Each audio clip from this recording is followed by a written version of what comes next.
Hola, ¿qué tal, colegas? Hoy vamos a revisar un poco acerca de miocarditis viral, la enfermedad de Chagas, miocarditis de células gigantes y la miocarditis por radiación. Así que comencemos. En primer lugar, la miocarditis es un proceso inflamatorio del miocardio. Puede producirse por agentes infecciosos. De hecho, la mitad de los casos se producen por el virus Coxsackie-B. También puede ser por hipersensibilidad en la fiebre reumática o por agentes físicos como radiación, algunos fármacos y tóxicos. Cuando no se detecta un agente etiológico responsable, se denomina miocarditis primaria. La miocarditis puede ser clasificada en fulminante, aguda, subaguda o persistente. Primero vamos con miocarditis viral. La clínica es inespecífica, a veces indistinguible de un síndrome coronario agudo o de una pericarditis aguda. El dolor torácico suele ser de tipo pericardítico por su frecuente asociación con una pericarditis viral, cuyos síntomas predominan. Si bien, cuando hay afectación miocárdica, existe elevación de marcadores de daño miocárdico. Puede haber un antecedente de infección viral inespecífica de las vías respiratorias altas o del aparato digestivo en los días previos. En algunos casos produce signos y síntomas de insuficiencia cardíaca por disfunción ventricular, así como arritmias que pueden provocar incluso muerte súbita. Igualmente puede evolucionar hacia miocardiopatía dilatada. Entre las pruebas complementarias tenemos al electro. Pueden aparecer alteraciones inespecíficas de la repolarización o signos de pericarditis. La radiografía de tórax suele ser normal en fases iniciales o mostrar aumento de la silueta cardíaca y signos de congestión pulmonar. La ecocardiografía puede mostrar engrosamiento difuso de la pared ventricular secundario a edema intersticial y alteraciones de la contractilidad. La cardioresonancia magnética es más sensible y específica que la ecocardiografía para la detección de los fenómenos inflamatorios y el edema intersticial. En las pruebas de laboratorio puede haber un aumento de los marcadores de necrosis miocárdica. Por último, la biopsia endomiocárdica puede considerarse como un patrón de referencia para diagnóstico, pero en general no suele ser necesaria. Ok, entonces, ¿cuáles son las manifestaciones clínicas de la miocarditis viral y qué esperarías encontrar en los estudios de laboratorio de gabinete de imagen en un paciente con miocarditis viral? Pausa y continuamos. Para hacer el diagnóstico de miocarditis viral, tenemos 5 criterios clínicos y 4 criterios basados en pruebas complementarias. Dentro de los criterios clínicos tenemos 1. Dolor torácico agudo, habitualmente pericardítico. 2. Aparición reciente o empeoramiento de la disnea. 3. Presencia subaguda o crónica o empeoramiento de la disnea. 4. Palpitaciones o arritmias, síncope o muerte súbita no explicada. Y 5. Shock cardiogénico no explicado. En los criterios basados en pruebas complementarias, primero tenemos en el electro, Holter o en ergometría, nueva alteración en alguna de estas pruebas. Podría ser cualquier cosa, un bloqueo AOB, una arritmia, ensanchamiento del QRS. El segundo es la elevación de marcadores de daño miocárdico, o sea, elevación de troponinas. El tercero son las alteraciones funcionales o estructurales en las técnicas de imagen cardíaca, como la ecocardiografía o la resonancia.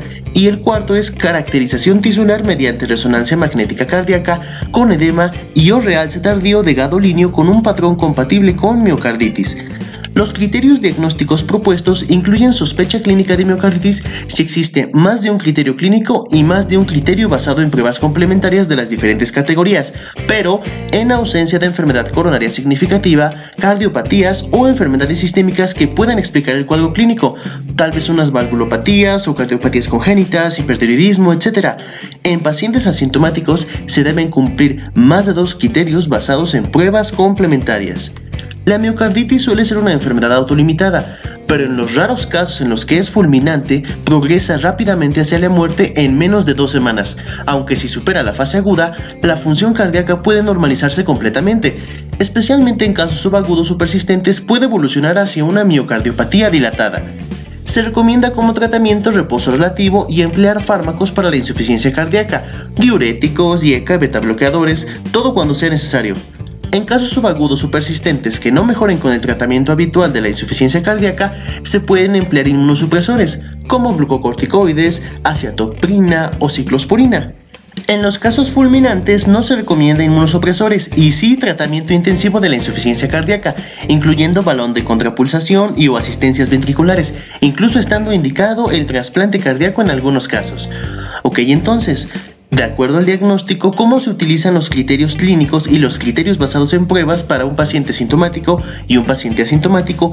¿Y cuál es el tratamiento que se puede dar para la miocarditis viral? Pausa y continuamos.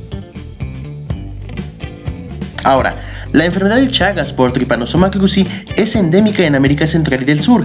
En México, los estados con mayor número de casos concentrados del 2000 al 2012 se reportaron en Veracruz, Morelos, Oaxaca, Yucatán, Chiapas y Guerrero. El protozoo Trypanosoma cruzi se aloja en el tubo digestivo de la llamada chincha asesina.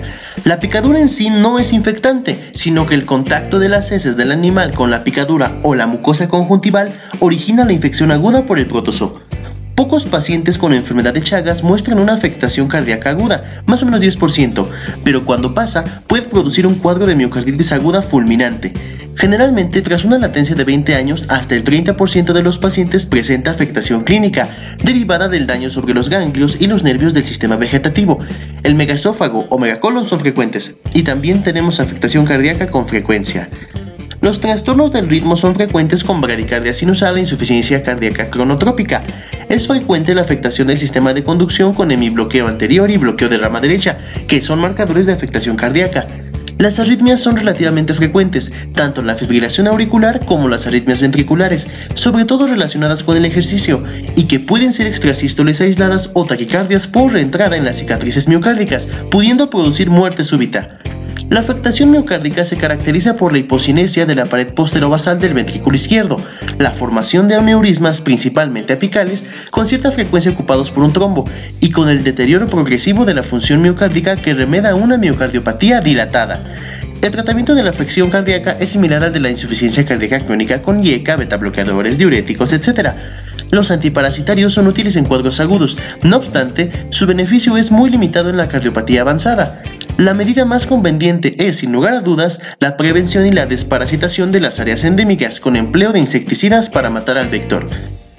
Ok, entonces, ¿qué me puedes decir acerca de la enfermedad de Chagas en relación a las afectaciones cardíacas, su tratamiento y prevención? Pausa y continuamos. Por último, mencionaremos un poco la miocarditis de células gigantes y la miocarditis por radiación.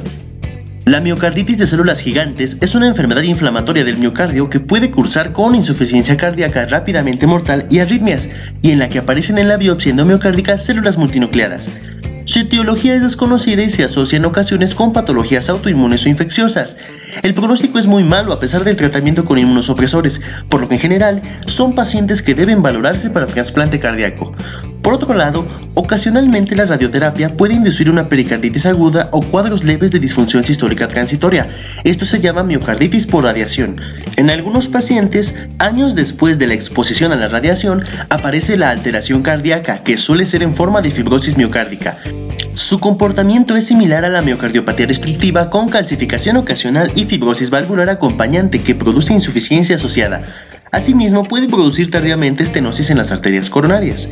Ok, entonces, ¿qué me puedes decir en relación a la miocarditis de células gigantes y a la miocarditis por radiación? Pausa y terminamos.